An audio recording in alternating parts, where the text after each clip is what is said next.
Hi everyone, today I'm going to be showing you how to do the Navasana pose or the boat pose. It's a pose frequently encountered in yoga, so it's very important that we do it right. And I'm going to show you a more advanced variation and a less advanced variation to do.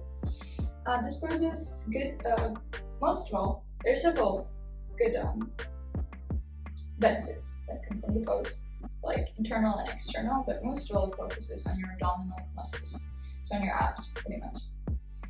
This pose is didn't fall away. So you've seen it frequently. It's like this. It's how most yogis would do. So let me switch forward. So like that.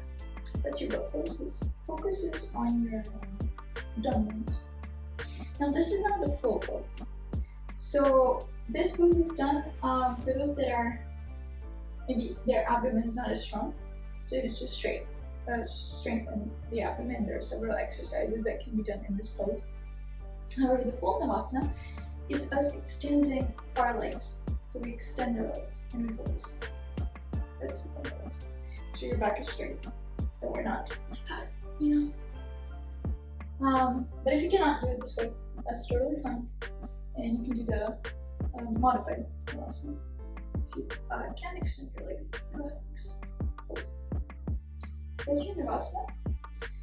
You can incorporate it into your daily yoga practice, and anytime that you have to do a regular boat pose, you can always just extend your legs and it will engage your abdominal muscles much more.